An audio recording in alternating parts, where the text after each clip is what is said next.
Don't know, but I don't think she's happy. It's Barbra Streisand. Don't lie to me. Do you ever glimpse at the charts these days and think, who are these people? Marshmallow featuring Bastille? Who the hell is that? Well, there is a chart where you might recognise the music, the names, the retro chart on N Live, a newest addition to Northamptonshire's radio selection. It's presented on Sunday afternoons by Jay Lucas. Hello, Jay. Hello, Mr. Burney. How are you? Tell me about Mr. Burney. Makes me sound like Basil Brush. Tell me about N Live first off. 2 years old, yeah?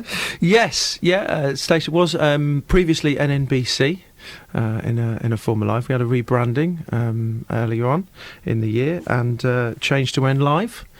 And it's going very well, thank you very much. It's a community station. It is. It's a community station, so it's run by the people for the people. So does that mean that you're self-funding? We are, yes. So we have Friends of N Live, which is a charitable-based organisation where people can join and give donations, give money, that kind of thing.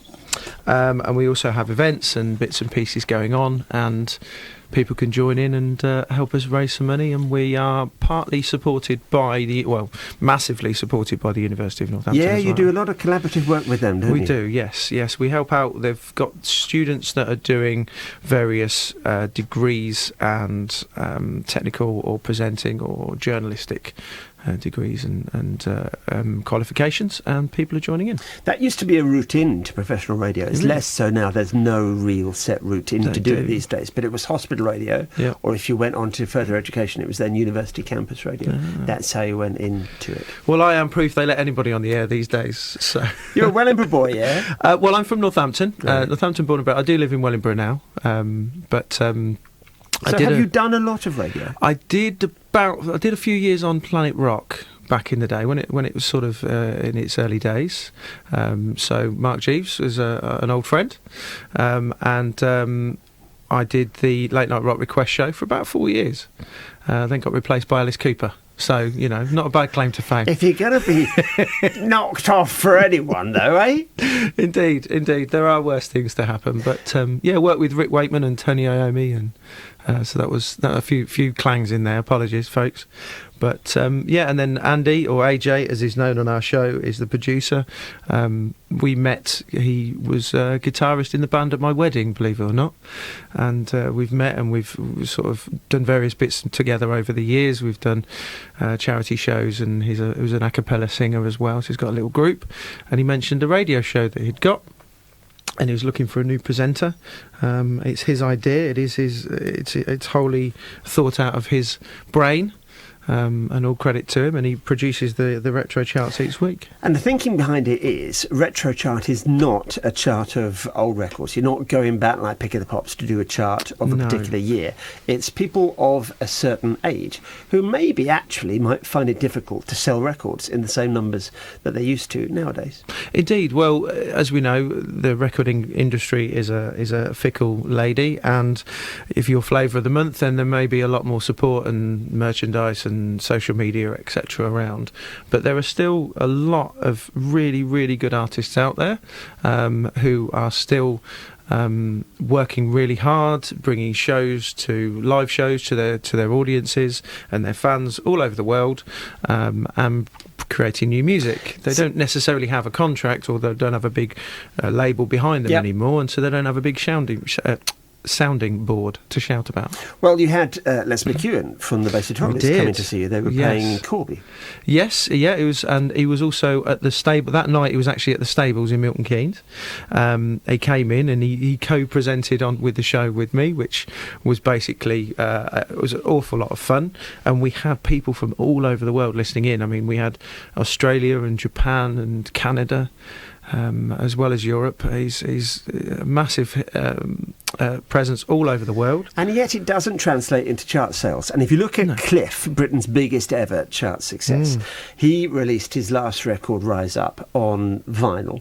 They'd added the download and everything, but they had 5,000 copies. That's all printed off. And that was number one on the vinyl charts. Didn't get any showing at all. So he sold 5,000 copies, in other words. Didn't get into the chart as a consequence because it wasn't streamed or downloaded in any great numbers. Indeed. And yet he's Cliff. Yeah, absolutely, he's massive. No, I don't think there's anybody that doesn't know who Cliff Richard is, who knows about music. So how's the chart put together then? Andy puts it together, does he? He does. He compiles it each week. It is an insider secret as to how he does that. I genuinely have no idea. But is it sales? It is based on sales, yes, but it is current sales of retro artists. So what is classed as a retro artist, I hear you ask?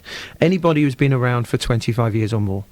And that's the line in the sand that we've drawn. So that line is ever moving as we travel through the year. So anybody that was around 1993, obviously we're just getting into November. If they had their first chart success, you're retro, are you? They're now retro. So Britney Spears is coming up retro. Yes. I mean, believe it or not, this will make some of my friends and colleagues feel old.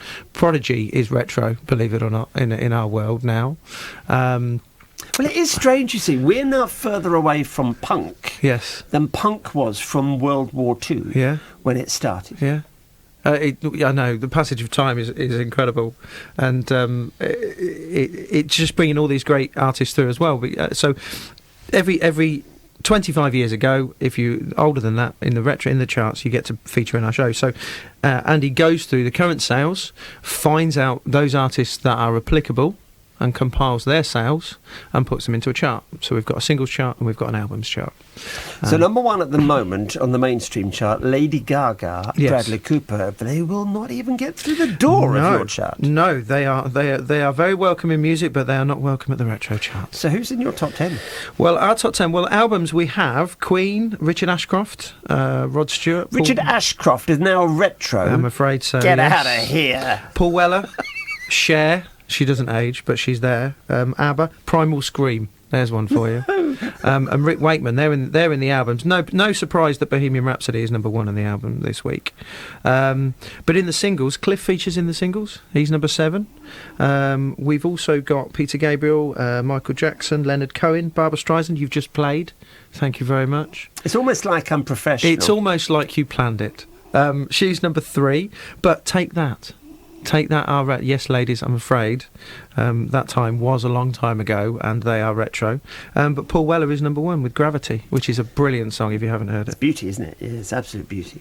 Very good. And the people that you meet, Rick Wakeman, he was back on the circuit again. Yes. He went to see Katrina, so you spend a lot of time at the stables then, yeah? We do. Well, Rick was at the Derngate, sorry. Northampton lad there. And so we chatted with him before his show. He's got Piano Odyssey, which is a new album out. Big chart hit. Yeah, absolutely. And I mean, that was number 1 the day we interviewed him, and it had just come out. And he's very supportive, isn't he? He thinks this is a great idea. He is. He loved it. We tweeted him back when the previous piano album charted at number 1, and he tweeted us saying, "Thank you, you have made my day," which is always nice because we've got quite a few famous followers, we call them. So Kim Wilde, Mick Stock, 5-star, Mickey Dolenz, The Fizz, which is one of AJ's favourites. You're proper Anoraki. I know, we are, we do. We have the one that really pleased me was a fairly recent follower, was Fuzzbox. If there's anybody out there that remembers Pink Sunshine by Fuzzbox, they're on my wavelength. Absolutely. Where are they now? Well, they're still going. Burger King?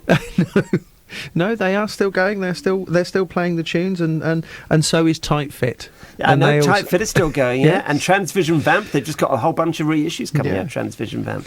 Well, very good. And you can hear Jay on Sundays, 3 till 5. That's when charts should be on Sundays. It is. It's compiled as charts should be. It's taken from sales the week before, all compiled on a Friday, and given out to your lovely ears on a Sunday afternoon. I love that. Compiled after Top of the Pops, just how it used to be. You can follow exactly what Jay and AJ are doing at Retro Charts on Twitter, at Retro Charts. Go on Facebook, it's just the same. And then N Live is broadcast on FM, 106.9 FM and nliveradio.com. Where are you based? We're in St John's, so just down opposite Morrison's for the locals. There's glamour, eh? Indeed, There's glamour. And if you go on Mixcloud and type in Retro Charts, you can hear Jay's work as well. Nice to see you, my friend. Thank you very much for having us. Thanks, Bernie.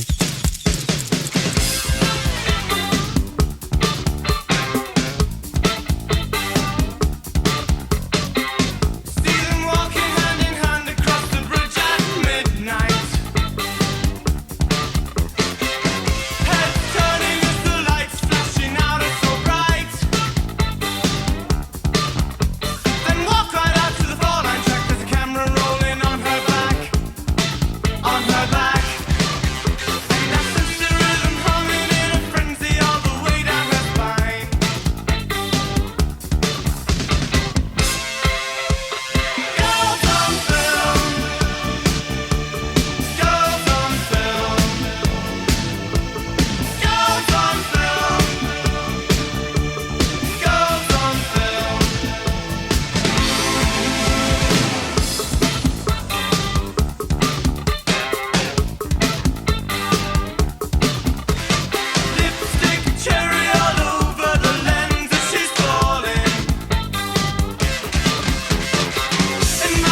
I do love it when anoraks get together. You virtually talk in that voice. It's a most peculiar thing as girls on film. Have they got a countdown music? Have you got a bed to do your chart countdown on?